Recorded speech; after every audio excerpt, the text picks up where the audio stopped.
In the shadow of the gods, there exists a force no one can escape. Not kings, not heroes, not even immortals. This force has a name: Nemesis. She forgets nothing. She does not forgive, and above all, she always delivers what is owed.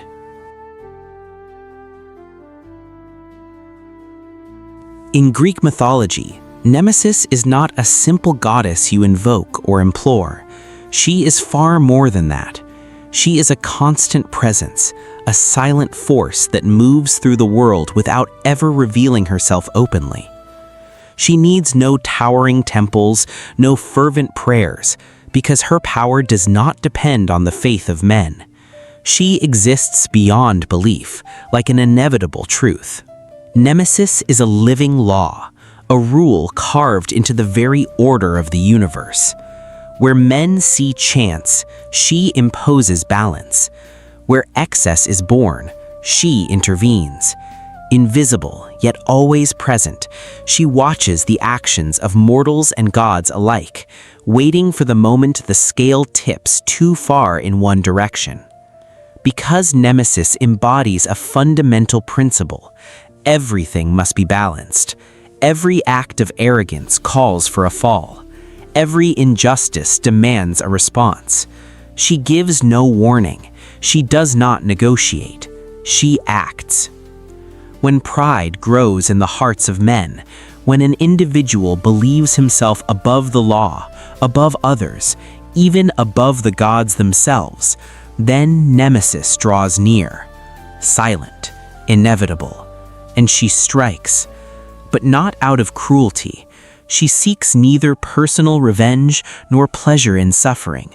Her role is not to protect, nor to guide, but to correct, to restore what has been broken.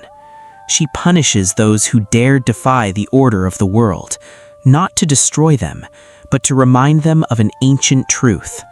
No one escapes what they are owed. We often picture Nemesis as a silent presence, almost unreal, a winged silhouette gliding between worlds, never stopped by anything. Her wings do not symbolize freedom. They symbolize the swiftness of her judgment. Because when she decides to act, nothing can escape her. In her hands, she carries no ordinary objects. She holds the instruments of absolute judgment. A sword, cold, precise, capable of severing fate without hesitation. It never trembles, because every strike is justified. A whip, symbol of the suffering inflicted upon those who have crossed the line. A reminder that every fault has a price, and that price can be brutal. And above all, a set of scales. Silent, still, yet formidable. Because that is where everything is decided. Every action, every word, every excess is weighed with ruthless precision. Nothing is forgotten, nothing is overlooked. Because in the world of Nemesis, every fault, no matter how small, is always measured in the end and paid for. The name Nemesis traces back to the ancient Greek verb nemein, to give what is owed. A simple definition, but a terrifying one. Because within her logic, nothing is left to chance. Every action calls for a consequence. Every excess demands a response. No more, no less. Nemesis cannot be swayed, cannot be moved. Her justice is pure, balanced, almost perfect. But that perfection comes at a cost. Because absolute justice, without compassion, inevitably becomes merciless. According to the oldest accounts, Nemesis is not born of light, but of darkness itself. She is the daughter of Nyx, primordial night, an entity so ancient that even the gods fear her.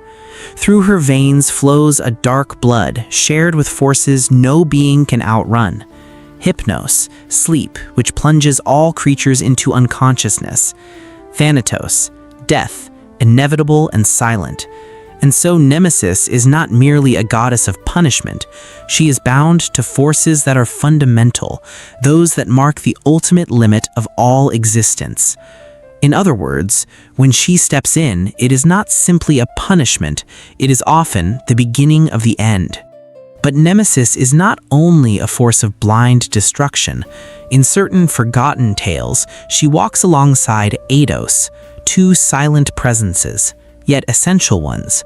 Together, they do not punish immediately. They observe, they influence, they guide. Eidos breathes shame into the soul, that inner voice that holds a man back from the edge of wrongdoing. Nemesis, meanwhile, waits, because as long as shame exists, punishment can be avoided. But when that barrier disappears, the balance breaks, and that is when Nemesis steps forward. Because sometimes it is neither wisdom nor morality that keeps a man from falling into darkness, but fear of what happens when he goes too far. But when that line is crossed, Nemesis changes her face. She no longer corrects, she crushes. There is a tale, rarely told, a moment when justice warps until it becomes injustice. A nymph dared to mock Artemis. A single word, one instant of arrogance. But in the eyes of the gods, that was already too much. And so Nemesis decided, without warning, without trial. She called upon Eros to awaken an uncontrollable desire, then upon Dionysus to carry out the sentence. What followed was no longer a matter of balance. It was a forced descent, of violence without measure.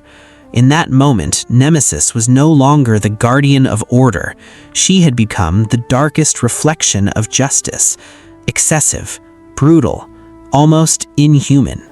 And that is the full truth about Nemesis. She does not judge the way humans do.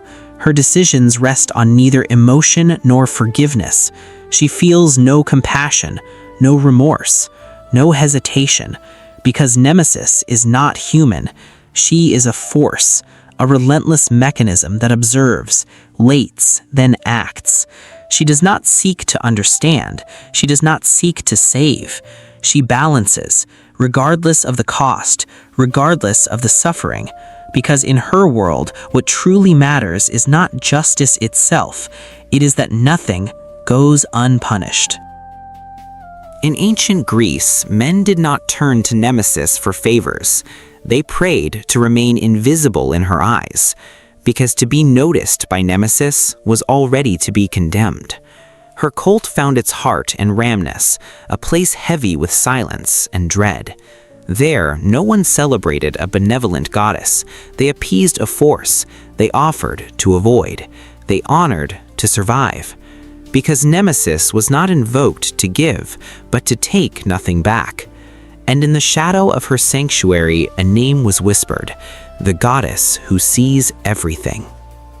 Even the dead did not escape the gaze of Nemesis, because her judgment does not stop at life. During the ritual of the Nemesia in Athens, the living did not celebrate. They attempted to appease, to offer, to repair, to calm what had never been calmed. Because a fault that was ignored, an injustice that was forgotten, never truly disappears. It waits, silent, patient, and one day it returns, always. With time, the shadow of Nemesis crossed the borders of Greece until it reached Rome. There, she changed her face, but never her nature. She became linked to gladiators, to raw violence, to blood spilled beneath the roar of the crowd. In the arena, every fight was not simply a struggle to survive, it was a judgment. Every blow landed, every fall, every death was seen as a response, a consequence. Because even in the chaos of combat, Nemesis remained present, invisible but relentless. She was the justice of the duel, the balance within brutality, and in the clash of weapons, it was she who decided who would fall and why. Even today, the name Nemesis echoes across time. No one invokes her in temples anymore.